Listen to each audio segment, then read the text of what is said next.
Hey there, have you ever wondered what the audition process for Disneyland is, or even what it's like to work there and be part of the parades and all of that magic? Well, I'm about to tell you what my personal experience was auditioning and working there. Well, the first time. I've worked there twice, a decade apart, so this is the first go around. I'll do the second one later. Very different experiences.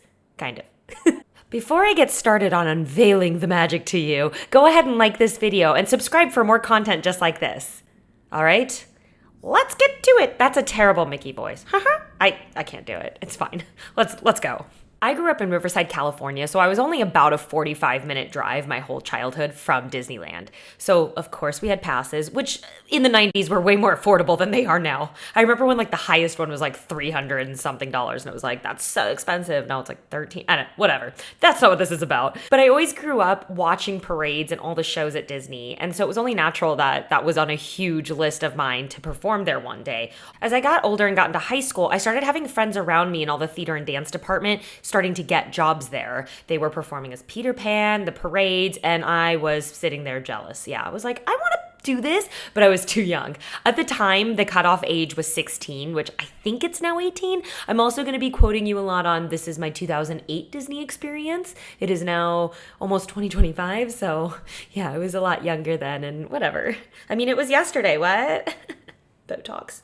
I waited until my 16th birthday, looked up online for the next audition, and I went. The call was at the cast entrance, which is off in the back of Disneyland somewhere. And I went there a couple hours early, and it was hundreds of girls in line already. I mean, I was probably not even in the first 100, and I was, again, 2 hours early. So we sat there for a long time just waiting to sign in, register, and all that jazz. And as we were waiting, more and more people are showing up. God, I'm really bad at estimating, but I want to say there was at least 500 people that showed up, if not more. So because of that, they had to take us in these giant groups at a time to try to weed out people in bulk, because that's a lot of people to ask one at a time to dance. So they brought us in, I want to say 50 to 100 at a time. The studio was pretty big, but still, it was a lot of us they would cram in, and they taught us this little Disney dance combo. First, we did a really quick little 4/8 count across the floor. And this was to some ding, ding, ding, ding, ding, very Mickey Mouse song. It might have been Hi-Ho or I don't know. And it was extremely Disney, we're pivot, turning, heel and heel. And it kind of, I think, was the part where they could see who they could use as characters and dancers or who would move on as dancers. But from here, they could cut the people that had two left feet. Sorry, two left feeters. You gotta move a little bit. It's Disneyland. What can I say? It was a dance call. I mean, so after that, they cut a bunch of people. Then we got brought back into rooms. And at this time, I would say it's still at least 50 at a time, and taught us a longer dance combo. I was taught to the Hawaiian roller coaster from, what was it, Lilo and Stitch, which I can't believe that came out that long ago. I was thinking about it the other day and I was like, holy crap, that was 2008. That came out that long ago? Oh my gosh, where's the time gone?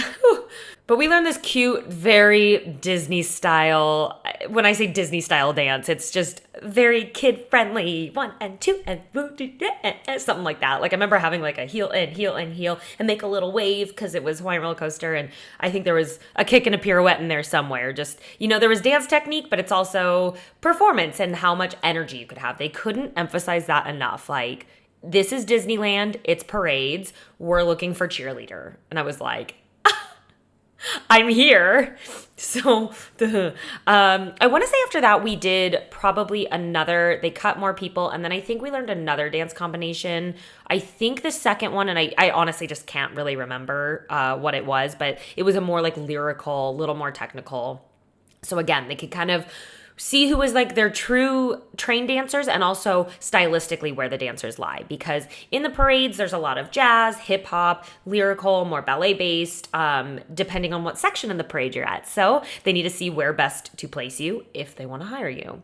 So I left that audition not knowing how it went. You just kind of leave and they're like, all right, we'll be in touch. And you're like, great. And then you go home and you're like, okay, was it okay? Did I do good? And you just sit by the phone and wait for it to ring every day. I was just I don't even think, I definitely had an email. It was AOL probably at that point, but they didn't do email contact, which a lot of auditions now will be like, we'll email you. But this was literally sitting by the phone. So 2 weeks went by. I got a phone call that was offering me a job as a 5-day, they said, animal dancer. And I was like, ooh, what's that? I'll take it. In the parade that was going on at Disneyland, Parade of Dreams, it was like it was the 50th anniversary parade. I still think it's one of the best. Each section in that parade was a different classic Disney movie. So they had Alice in Wonderland, Beauty and the Beast, Little Mermaid, Lion King, and that's what I got placed in. I was a dancer, animal dancer in the Lion King section, which I love the Lion King. Like, I remember seeing that movie in the theaters when I was very, very, very, very little. Again, aging myself. So I was beyond ecstatic. I mean, this was my first professional job I'd ever gotten. I was only 16. So I was told on the phone kind of the next steps would be to come to casting on my appointment day. They'd have to take my photo, make an ID, and fill out all the paperwork. Got all my paperwork done, got my ID done, and then they told me I have to be scheduled for something called Traditions. And I was like, wow, I'm so excited. And they're like, it's magical orientation. And I was like, wow. And they're like, wear business casual. And I was like, I've never worn business casual before. So I had to raid my mom's closet for like some cute button ups with collars, and I wore a skirt and some flats. And they gave me a name tag that was like Disneyland and said Gelsey. And I was like, oh my God. And they sat us in this magical conference room for 6 hours in front of a freaking PowerPoint presentation. By hour 2, I wanted to blow my brains out. I used to joke with my sister. She's also worked for the company. I was like, you want to know the one thing that's keeping me from going back to Disneyland working is sitting through orientation again. Okay, it wasn't that bad, but just who likes orientation? No, it was fun because a lot of the other people in my group were also new parade performers, and everyone was really excited. So it was great to get to meet people and kind of all be on this journey together. I also met a girl who was joining Parade of Dreams who was from my same hometown, and she was moving into an apartment down the street and was looking for a third roommate. And that's how I found my apartment. So I went home that day after Traditions and I was like, Mom, Dad, I'm moving out. And they said, you're 16, what? And I was like, I got a job. I'm moving out once I graduate high school in like 2 months. I think I had 2 months left. So they kind of just let me do my thing. I ended up moving out into that apartment, but hold on, back up. Going too fast. So the second day of Traditions, we got to do a walk around the park. They kind of teach you, the history of the company, the ethics, the values of the company, what everything's all about, blah, blah, blah. Also how to like lift a box properly to not hurt your back. I think every company I've ever worked for with HR orientation has taught me how to lift a box. And I definitely still lift boxes with my back. Like, whoops, that's not good. So the second day was really fun though, because we got to kind of take the knowledge they taught us in orientation and then do a park tour. And I just felt so special getting to walk around in this group of like business casual people with our name tags and, feel like, oh, I go here. And it was just really cool because I've always been on the other side of it. So once all that was ready, then I was set up for a costume fitting. Pretty much explains itself. Went in, tried on my costume. With my animal track I was doing, there were 4 female dancers in that unit at any time. And so there was like tons of animal costumes we could pick from. They were unitards with these like helmet things we would put on. And there was a tiger, a cheetah, I started with tiger. I don't know why there was a tiger. Tigers don't go to Africa. They don't go there. They go to Asia. And by go, I mean live. But it's cool. Whatever. It's all the same, right? There was a tiger, a panther, a cheetah, a gazelle, a monkey. And I kind of just got generally fit for all of them. And then it was kind of first come, first serve with those. Like whoever got there first, there could just never be 2 of the same animals. So whoever got there first, if they're like, I want to be cheetah that day, then cheetah's pulled, then you have to be something else. So my animal always switched, which was kind of fun. For some reason, the girls always wanted to be cheetah, and I didn't care. So I was a Black Panther a lot until I realized how comfortable the monkey was. And then I did that a lot.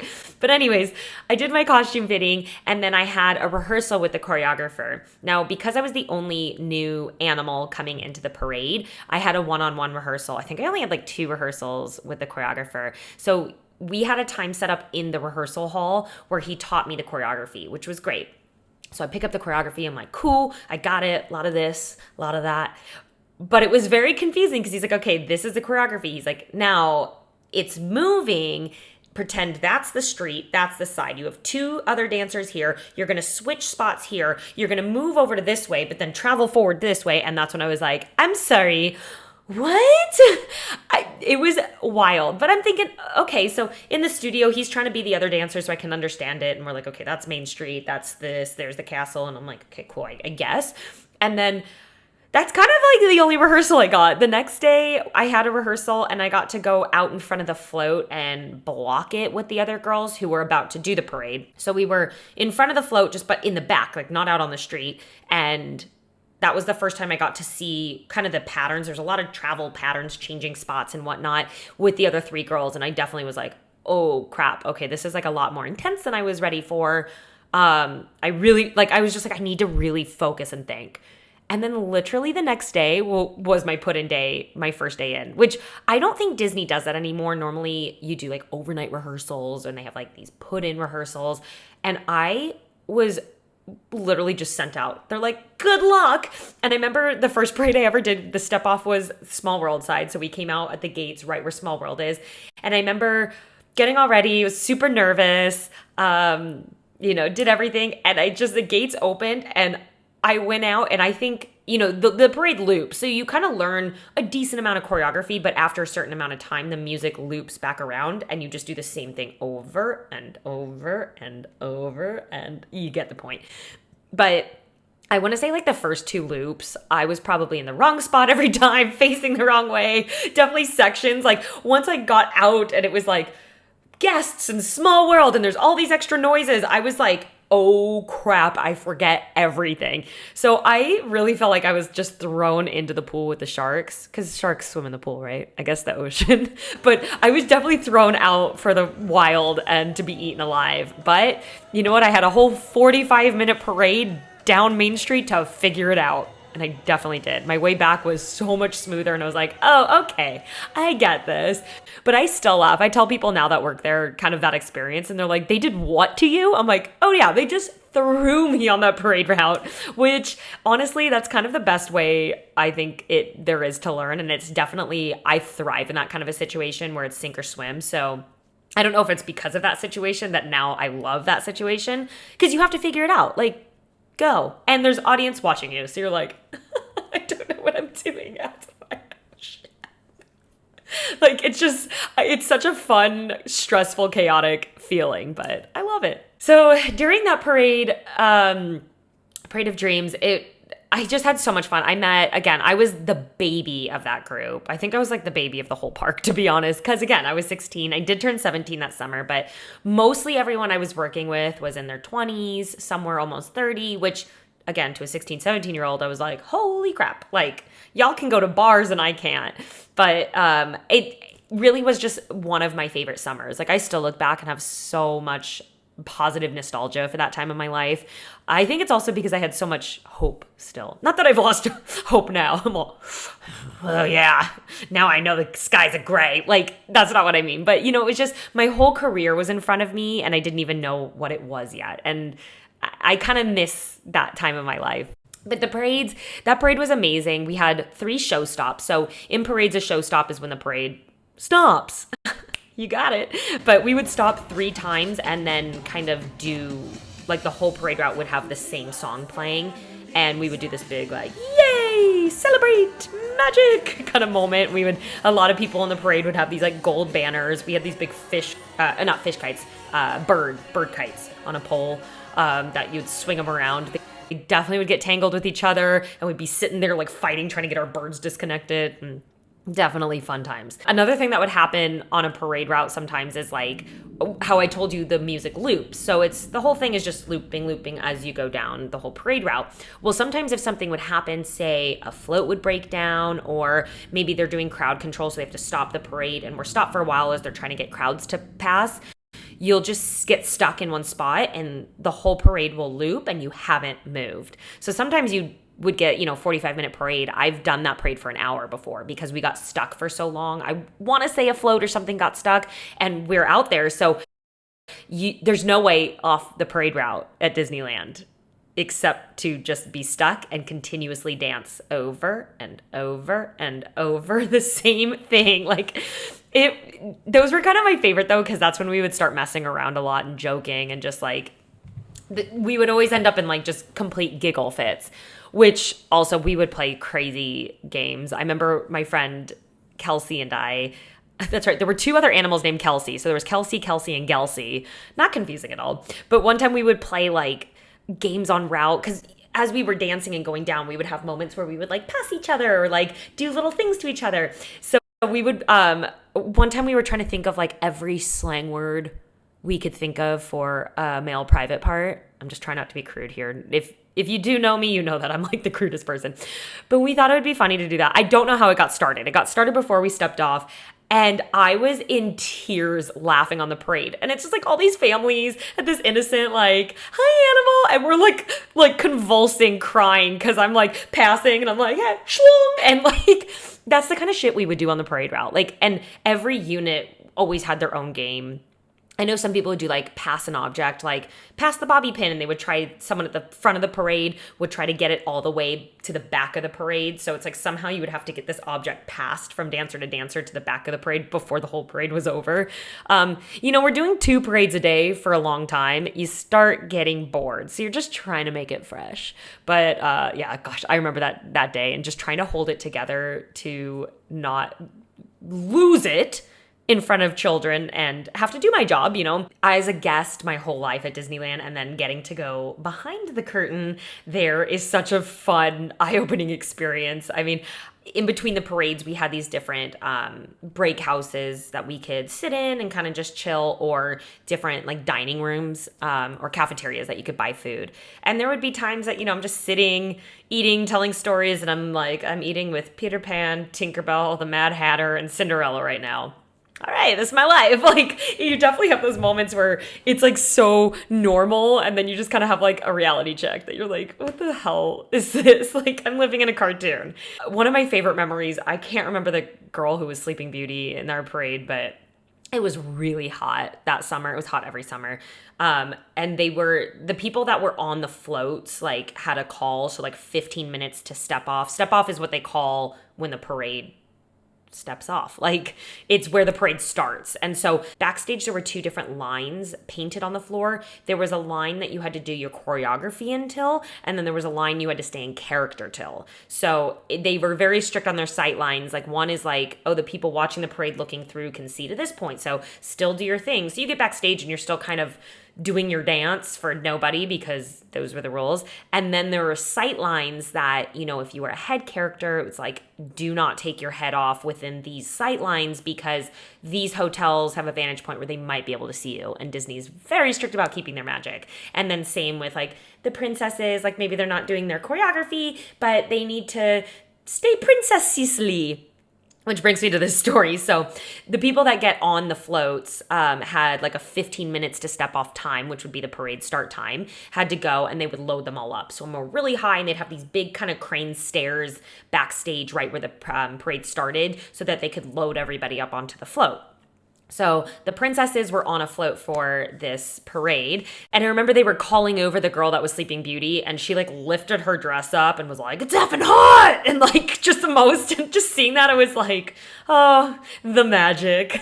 Those were like my favorite moments, like seeing someone in a full princess ball gown and then just cursing up a storm left and right and holding up their dress and kind of waddling. I'll walk you through like a quick typical day of a 2 parade day. You're going to go in, I think my call time was around 2:15 p.m. For a 4:15, so 2 hour early, 4:15 p.m. step off. And you would get there, we all had makeup stations, and they would give you, not all of your makeup, like they would give you kind of the basics. Like if I had Panther, it was a blue eyeshadow, a certain color lipstick, and then I had these like blue dots that were rounded with black that I had to make. So they gave me the blue, the black, and a set of eyelashes and lipstick. And then If you had a wig, the wig would be prepped in there and you would kind of have all your wig cap stuff. So everyone would get in, start doing their makeup, wig prep, whatever you have to do. And then we had a conditioning class we had to go to that was about 20 minutes. We did have a physio team that was in the parades department. So if you had anything kind of wrong or broken, you could go in and be like, I'm hurting, which we all were. Like everyone was leaving with ice on them, especially someone that would be, say, like in the Beast costume. Like they always had neck problems because that's way too much weight to put on someone's body. But Disney. So we would go into our makeup then whenever conditioning time was, we would go to conditioning. Some people like to try to skip it, but you'd get in trouble and eventually get reprimanded if you did not show up enough. So they kind of would model, like they had different categories and groups. And they would try to put in like physical therapy exercises that we would do before the parade to better hope that we don't get injured. But still, at the end of the day, we are doing the same parade over and over and over on concrete in 100-degree weather. Stuff happens. Definitely injuries happen. After that, you then go and check your costume out. So there's a big costuming department and you go in and you get all the pieces you need. So I would get my animal unitard. I would get the head covering, the gloves, the shoe coverings. I wore dance sneakers for that. Thank God, not heels. So I think those were kept in my separate stuff. Like I also had a locker, so my shoes were in there.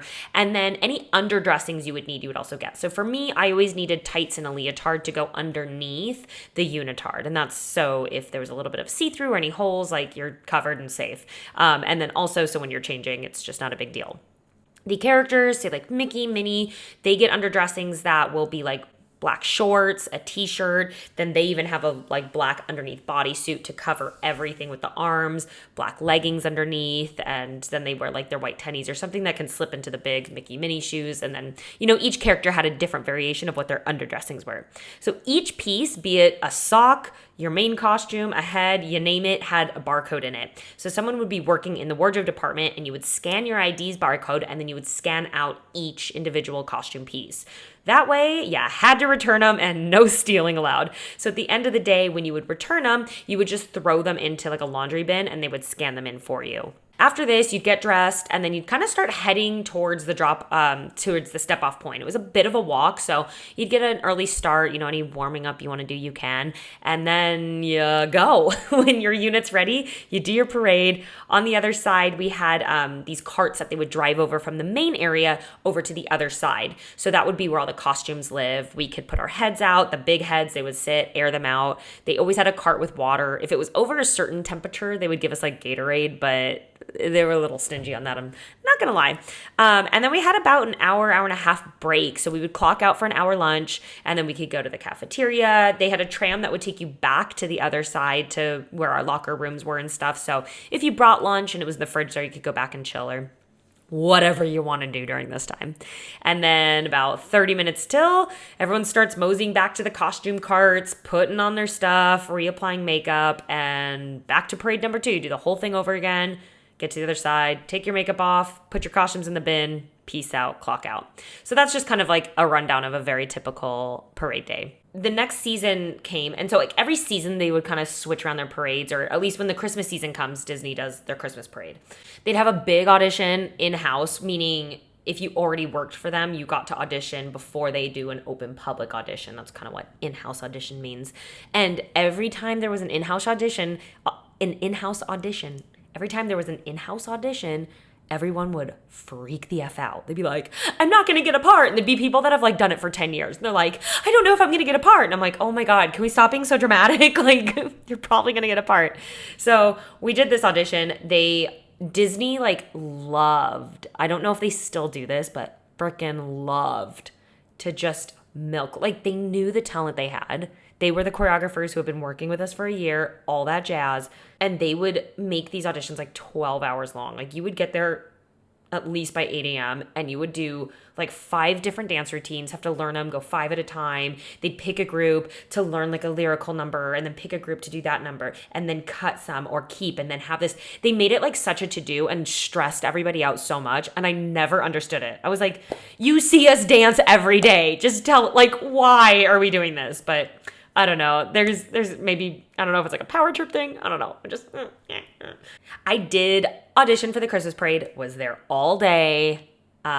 And it's at the end, they would sit everyone in a room and come in with these like index cards and be like, Janae, here's your index card.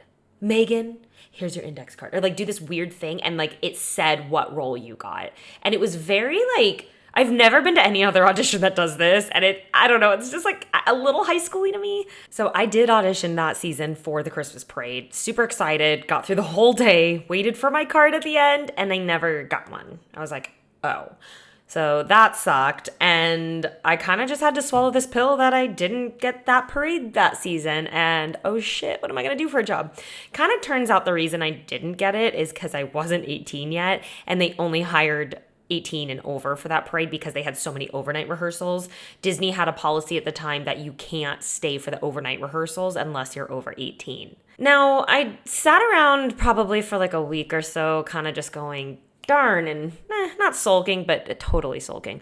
And I finally got a phone call from Disney Casting offering me a job for a new pre-parade for the Christmas season. Now, pre-parade, if you don't know, was something Disneyland did about 15 minutes before their main parade step-off. They would send out either a float, or sometimes it was like a horse and carriage, or some kind of little thing that promoted whatever new movie was out. So when the movie Enchanted got released, there was a horse and carriage carrying Princess Giselle. When there was, I can't think of any others, to be honest, but there was this new cartoon called Bolt that was being released. It wasn't that successful, so you may or may not know it. I know John Travolta and Miley Cyrus were the voices, but they were going to do a Bolt pre-parade with this float that had 2 cheerleaders on them with Bolt, the cat mittens, and then behind was going to be, or actually in front was pageantry, like a big flag. I think they had about 6 pageantry flaggers. I don't know what to call them. I did end up getting that pre-parade that season, which totally took care of my, oh my God, I don't have a job. Now, the fun thing about this is they did have an open audition for this, and my sister went to that call and also booked it. So Giselle and I got to work together that Christmas season. And when I say we had so much fun, we had so much fun. I kind of found like the benefit of it. Like, yeah, the Christmas parade was magical and they got to dance and be pretty, but I got to ride a parade and just do like little armography on the parade as my little cheerleader pom-poms. And best part about it, I was opposite of my sister. So it was so much fun. We did work, I think every major holiday her and I were on together. Thanksgiving, Christmas Eve, Christmas, and Christmas Day we worked, and I think it was a night parade, and it started drizzling, so they still sent the float out, but they just cut our choreography because it was too slippery. So like, just be on the float. So that night was so much fun. It was getting to ride the float with my sister, and all we did was like wave. We're like, Merry Christmas, Merry Christmas, and like it was just so much fun, and it was such a like core memory with her. About halfway through the cast that they hired for this pre-parade, they're like, oh, so we're going to do something else. We're going to do half, like going one direction is the Bolt parade, but the other direction, we're re-releasing our new Narnia movie, The Prince Caspian Narnia, which had already been released into theaters and they'd already done a pre-parade for it, but they're like, we're re-releasing it to Blu-ray because remember when like Blu-ray was a thing? And they wanted to advertise it. So they're like, we're bringing the pre-parade for Caspian back. And we're like, okay, whatever, cool. They're like, so what that is 2 people holding a banner. And then there was like 6 flag holders that had these big like, here comes the king, Narnia. And then they had a Prince Caspian look like on a horse, just being like, I'm Caspian, hello, hello. We're like, whatever, cool. So they're like, the cheerleaders are going to be our banner holders. And because it's Narnia, and originally it was an all-male cast that did this the years before when it originally came out, they had only those costumes to put all of us in. So the females were also dressed in very like, huzzah, kind of baggy pants. I have a picture, I'll show you here. A cape, knee boots, it was very like, oh, good morrow. And they told me to wear my hair in a loose braid. And I had to hold this giant banner and walk down Main Street to very serious, solemn music with my frickin' sister. We would get to step off, the gates would open, and right before they'd open, she'd go, don't laugh. Oh, yes, and we're supposed to be like, very serious. No smiling. Oh my God, this is like worse than when you like have to giggle in church. Which we would be like holding in our laughter, walking down, because this whole thing was just absolutely ridiculous. Just ridiculous, but it was just such another one of my favorite memories because I'm like, remember that time we were dressed like medieval dudes and couldn't smile in Disneyland? So silly. The things you'll do there. So the last really awesome parade experience I got to do at Disney during this time was open and be part of the creation of a brand new parade called Celebrate a Street Party. Yeah, so they closed Parade of Dreams, which a lot of people were womp womp sad about. I am too. They really haven't had a classic parade like that since, and I don't know if they will. But Celebrate was this new kind of edgy dance party show they wanted to bring in, where we had 3 show stops like Parade of Dreams, but the show stops were the main part of the parade and were much longer. So this was, I want to say, an hour to an hour and some minutes time-wise. So we were out there for a lot longer. And they had live singers on each float. They had 3 main mega floats and then like little in-between floats that were all kind of these metal, edgy, like pop looking, I guess is the best way to put it. And it was a very dance-heavy show. So at first when they opened the show, it was 8 dancers per unit, and there was a ton of units. So there was the whole thing was just covered in dance couples.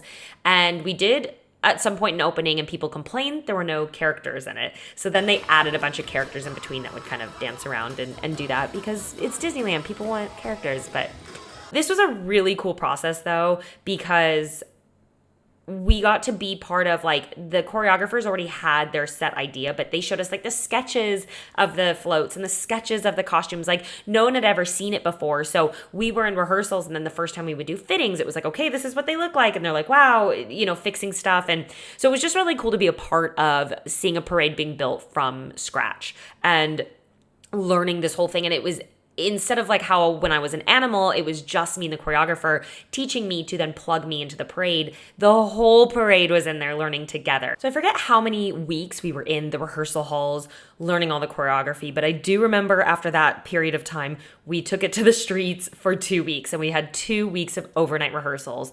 I want to say our call time was like 9 p.m. I think it was like 9 to 4, 5 a.m.-ish. Might be scheduled till 6 a.m. I'm pretty sure we went till 6 a.m. a couple times. So there was a few of us that had a tradition that after a couple nights, we would all go to Denny's and just like eat all the breakfast. Or at this point too, I'd found the loophole of the overnight rule for Disney. So they had been like, no, you have to be 18. But then they realized that I had already graduated high school, because I graduated high school in 3 years and I was 16 when I graduated. And they were like, oh, wait, you graduated? And I was like, yeah. They're like, oh, you should have told us. We just need your diploma and you can stay overnight. And I was like, okay, that would have been great to know a while ago. But so once I figured that all out and handled that, I was able to stay. Because I think the first 2 nights they kicked me out, they made me go home. And then someone was like, you're just give them your diploma.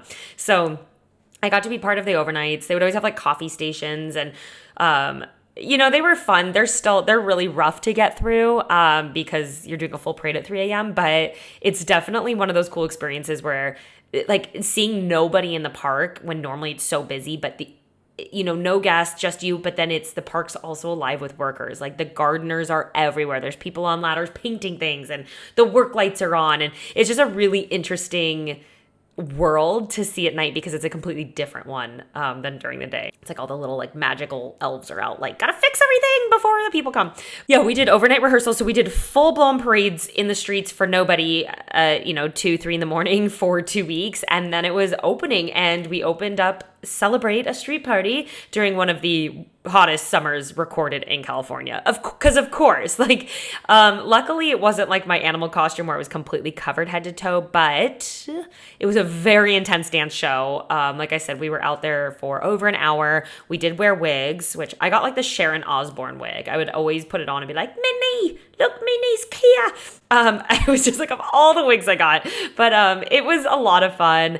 The parade didn't do very well. I think it flopped in the end. Maybe a couple years it stayed open, but in my personal opinion, wasn't their best. But it was a lot of fun to do. A lot of fun to be a part of that experience. And did all this before I was even 18 years old. So I'm very grateful for my opportunities there. And I got to do a couple special events as well. I remember the Celebrate crew, they took a big group of us, and we got to do like the Chivas half show at the Galaxy Stadium. That was a lot of fun. I got to do a couple photo shoots at the Disneyland hotel pool for, whatever advertisements they used.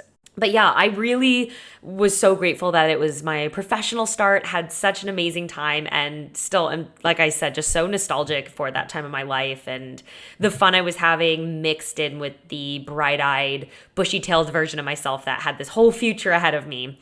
I did end up leaving and walking away. Oh my God, I totally forgot about the other parade I did. I got to do the Electrical Light Parade, like the most classic. They brought that back. It was in California Adventure. And with the revival of Electrical Light Parade, my sister got to do this as well. We were the finale USA Kick Girls. So that was a lot of fun. But that summer was crazy. Like I would do a Celebrate party and then, oh my God, that's right. For short season, they brought the Bolt pre-parade back at California Adventure. I'm pretty sure this all is illegal, what I'm about to tell you, and I also was 17, but I would do an hour Celebrate parade, and then instead of taking an hour lunch, they were like, just take 30 minutes, and then I would get trammed over to California Adventure, do the Bolt pre-parade, get trammed back to Disneyland, do a Celebrate parade. We would de-costume from that parade, take a quick break, and then I would get ready for Electrical Light Parade, take the tram over back to California Adventure, and then do one parade of Electrical Light Parade, then get trammed back to Disneyland, dump costumes, get my stuff from my locker, and go home. That summer was my last summer working at Disney, and oh my God, I think that went into like a little bit of the fall season, and then that's where I was like, I'm out. Yeah, how could I forget that? That's so crazy. Electrical Light Parade was so much fun to be a part of just because, you know, it's just such a classic. Like I remember being like 2 and 3 years old seeing that parade. So that was probably one of the most special kind of like full circle moments for me. That parade was interesting because we had choreography that flip-flop left and right because we would be 2 lines on either side of the float, and then we would switch halfway through in front of the float and then like switch sides. So like if you're on this side, you would like pivot turn with your right because you're going inward, and on this side, you'd pivot turn with your left. Totally normal to have to learn one routine, right, left versions. That's cool. But here's the kicker. Because we were like USA little Minutemen, we constantly had salutes in our routine. Now, something I didn't know then, but I do know now, is that it's very disrespectful in the military to salute with your left. You always want to salute with your right. So that meant anytime we did a salute, which we did the entire choreography, parade, loop route, whatever, we had to keep it the right hand, even though we were reversing the choreography depending on what side of the float we were. So if it was like a right pivot turn, we would be like right and right. But on this side, we would have to go left, right. Oh my gosh, talk about a brain teaser. That took a while for me to get used to, but I did. I will say that summer though, dancing in 3-inch heels on cement in Celebrate, where we were literally jumping around, we did a backflip at one point, and then doing night parades in 3-inch heels, kicking all the way down cement route, really did a number on my hips. That was the first time I felt like what it was like to overuse my legs and tighten my hips so much that they were constantly in pain. My knees started hurting that summer, which they've never stopped hurting. So I do think a lot of my injuries, like the start of like my knees and hips, did come from working at Disneyland, but I'm not going to give it all the credit of that torture and pain because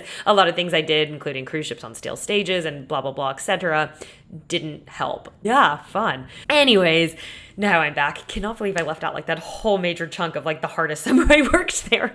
I tend to like forget the hard things. I realize when I like go back and start doing memory stuff, I'm like, oh, that's right. I forgot about all that things. But I ended up leaving before the Christmas season because I decided to move to New York City. So that was my next venture. It was time to pack my bags, say goodbye to Disney for now. Little did I know, fast forward 10 years, I'd be back. And, you know, start that again, unknown future. If you haven't watched my video about my full career story, go ahead and I'll link that in here. But that kind of gives you the whole next part of my life and where Disney fits into that. It's a fun, crazy, wild ride I went on. But yeah, this was my experience working at Disneyland Parades, part 1. I will follow up with part 2 when I came back 10 years later to open up the stunt show at Avengers Campus and how that tragically went wrong for me. Fun. If you like this video, please don't forget to hit that thumbs up and please subscribe so you don't miss out on any of my new content, giving you a sneak peek behind the curtain of many more jobs to come. Thanks so much for watching. Bye!